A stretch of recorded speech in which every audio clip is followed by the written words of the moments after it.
Hot oil containment and cold oil containment இதை பற்றி ஒரு சின்ன ஒரு இன்ட்ரடக்ஷன் தான் அந்த வீடியோ. ஸோ ஜென்ரலாக வந்து பார்த்திங்க அப்படின்னா, நீங்கள் டேட்டா சென்டரில் நீங்கள் வந்து ஒர்க் பண்ணிக்கிட்டு இருந்தீங்க அப்படின்னா, இல்லை ஒர்க் பண்ணியிருந்தீங்க அப்படின்னா, கண்டிப்பாக அந்த வேர்டை பற்றி நீங்கள் கேள்விப்பட்டிருப்பீங்க. அதாவது ஒன்றுமே இல்லைங்க. ஸோ ஜென்ரலாக வந்து பார்த்திங்க அப்படின்னா, நம்மளுடைய ஹாட் ஏர் அண்ட் கோல்ட் ஏர் இது ரெண்டும் வந்து மிக்சப் ஆகக்கூடாது. மிக்சப் ஆச்சு அப்படின்னா உங்களுக்கு என்ன அப்படின்னா, உங்களுக்கு வந்து அன்வான்டாக வந்து உங்களுக்கு அந்த இடத்துல கண்டென்சேஷன் வர்றதுக்கான வாய்ப்புகள் இருக்குது. அதேமாதிரி வந்து பார்த்திங்கன்னா, அவங்க வந்து உங்களுடைய எக்யூப்மெண்ட், உங்களுடைய ஹச்வேக் எக்யூப்மெண்ட் இல்லை கிராக் யூனிட்ஸ் நீங்கள் எதாவது வச்சுருந்தீங்க அப்படின்னா, அது வந்து ப்ராப்பராக ஒர்க் பண்ணாமல் அதோட எஃபிஷியன்சி வந்து பார்த்திங்க அப்படின்னா, உங்களுக்கு ப்ராப்பராக என்ன டிசைட் எஃபிஷியன்சி இருக்கோ அந்த எஃபிஷியன்சி வராது. ஸோ நம்மளுடைய எனர்ஜியை வந்து நம்ம வந்து வேஸ்ட் பண்ணுற மாதிரி இருக்கும். ஸோ அதாவது இதுக்கு மெயின் விஷயம் என்னென்னா, இந்த ஏர்ஃப்ளோ மூமெண்ட். இந்த ஏர்ஃப்ளோ மூமெண்ட் வந்து பார்த்திங்க அப்படின்னா, இந்த ஏர்ஃப்ளோ செப்பரேஷன் வந்து பக்காவாக இருக்கணும். அந்த ஹாட் ஏர் அண்ட் கோல்ட் ஏர் வந்து அட் எனி காஸ்ட் எந்த இடத்துலையுமே வந்து மிக்ஸ் ஆகக்கூடாது. மிக்ஸ் ஆகாமல் டோட்டலாக செப்பரேட் பண்ணி வைக்கிற ஒரு ஃபிசிக்கல் பேரியர் தான் வந்து பார்த்திங்க அப்படின்னா ஹாட் ஆயில் கண்டெய்ன்மெண்ட்டாக இருக்கட்டும், இல்லை கோல்ட் ஆயில் கண்டெய்ன்மெண்ட்டாக இருக்கட்டும். ஸோ இப்போ வந்து பார்த்திங்க அப்படின்னா, இப்போ கோல்ட் ஆயில் கண்டெய்ன்மெண்ட் அப்படின்னு எடுத்துக்கிட்டிங்க அப்படின்னா, கோல்ட் ஆயில் கண்டெய்ன்மெண்ட் CAC அப்படின்னு சொல்லுவாங்க, இல்லை cold oil containment system CACS அப்படின்னு சொல்லுவாங்க. கோல்ட் ஆயில் கண்டெய்ன்மெண்ட் சிஸ்டம் இல்லை கோல்ட் ஆயில் கண்டெய்ன்மெண்ட் சொல்லுவாங்க.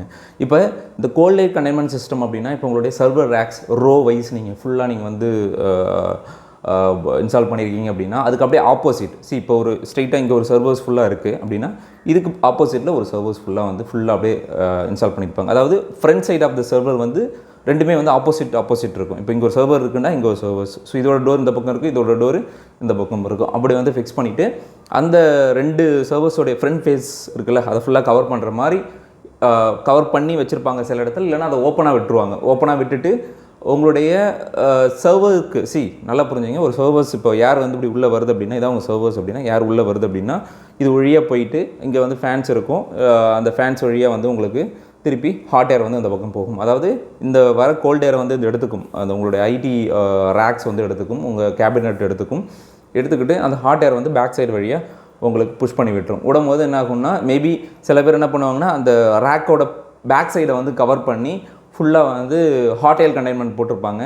ஸோ ஹாட் ஆயில் கண்டெய்ன்மெண்ட் போட்டோடனே அது நேராக வந்து உங்களுடைய கிராக் யூனிட்டுக்கு போய்டும். கிராக் யூனிட்லேருந்து திருப்பி வந்து உங்களுக்கு அந்த கோல்டு ஏர் வந்து சில்டாகி திருப்பி வந்து உங்களுக்கு ரிட்டர்ன் வந்து வரும்.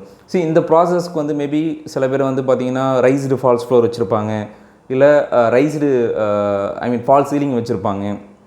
அப்படி இல்லையா, ரைஸ்டு ஃபால்ஸ் ஃப்ளோர் இல்லாமல் டேரெக்டாக வந்து ட்ரூ ஃப்ளோரில் வந்து மவுண்ட் பண்ணி வச்சுருப்பாங்க.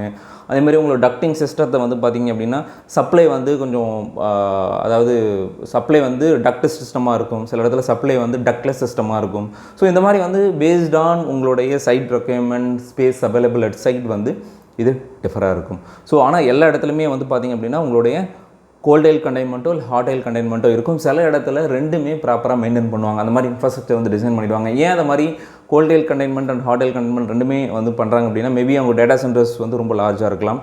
அந்த பேசேஜில் அன்வான்ட் கூலிங் தேவையில்லை அப்படின்னு அவங்க நினச்சிருக்கலாம். ஸோ அதனால் வந்து அந்த ஏரியாலாம் வந்து விட்டுட்டு ஒன்லி வந்து சர்வருடைய ஃப்ரண்ட் சைட் அண்ட் சர்வருடைய பேக் சைட். சர்வருடைய ஃப்ரண்ட் சைடில் கூலிங் ஏர் போகணும், சர்வருடைய பேக் சைடில் ஹாட் ஏர் வந்து ப்ராப்பராக எஸ்கேப் ஆகி உங்களுடைய கூலிங் யூனிட்டுக்கு போகணும். ஸோ அந்த மாதிரி ஒரு சிஸ்டம் வந்து டிசைன் பண்ணியிருப்பாங்க. இல்லை ஒரு சில இடத்துல மேபி அவங்களுக்கு கோல்ட் ஏர் வர்றதுக்கான ப்ராப்பர் பாத் இருக்காது.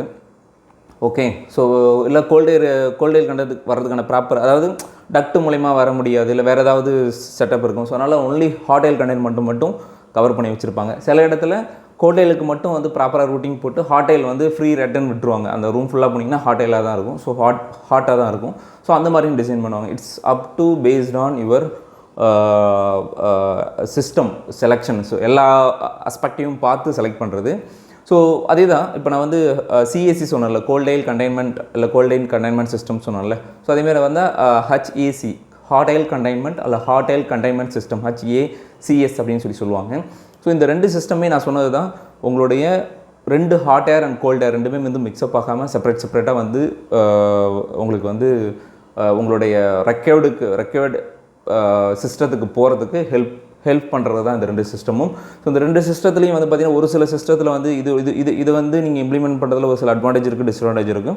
அதேமாதிரி வந்து இந்த சிஸ்டம் கோல்ட் ஏர் கண்டெய்ன்மெண்ட் சிஸ்டமாக இருக்கட்டும், ஹாட் ஏர் கண்டெய்ன்மெண்ட் சிஸ்டமாக இருக்கட்டும், ரெண்டுத்துலேயுமே ஒரு சில அட்வான்டேஜ் டிஸ்அட்வான்டேஜ் இருக்குது. இதை பற்றி இன்னும் நம்ம ரீலாக வந்து நம்ம நெக்ஸ்ட் வீடியோவில் டிஸ்கஸ் பண்ணுவோம்.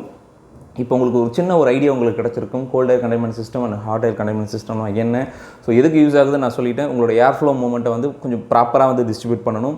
ஸோ அப்படி டிஸ்ட்ரிபியூட் பண்ணிங்கன்னா உங்களுக்கு கூலிங் எஃபிஷியன்சி அதிகமாகும். கூலிங் எஃபிஷியன்சி அதிகமாச்சுன்னா உங்களோட எனர்ஜி கன்சப்ஷன் உங்களுக்கு ரொம்ப கம்மியாகும். ஸோ இந்த ஒரு விஷயத்துக்காக தான் நம்ம இதெல்லாம் வந்து நம்ம இந்த ப்ராக்டிக்ஸ்லாம் வந்து நம்ம இம்ப்ளிமெண்ட் பண்ணுறோம். ஸோ இது வரைக்கும் நீங்கள் இம்ப்ளிமெண்ட் பண்ணலை உங்கள் டேட்டா சென்டர்லாம், கண்டிப்பாக அதை வந்து இம்ப்ளிமெண்ட் பண்ணிங்கன்னா உங்களுக்கு உங்களோட PU பவர் யூசேஜ் எஃபெக்டிவ்னஸ் வந்து ரொம்ப கம்மி பண்ணுறதுக்கு இது ஒரு ரொம்ப ஹெல்ப்ஃபுல்லாக இருக்கும். ஸோ இதை பற்றி இன்னும் டீட்டெயிலாக நம்ம வந்து இன்னொரு வீடியோவில் டிஸ்கஸ் பண்ணுவோம். அப்படி டிஸ்கஸ் பண்ணணும் நீங்கள் நினச்சிங்க அப்படின்னா இந்த வீடியோ லைக் பண்ணிட்டு உங்கள் ஃப்ரெண்டுகளுக்கும் ஷேர் பண்ணுங்கள்.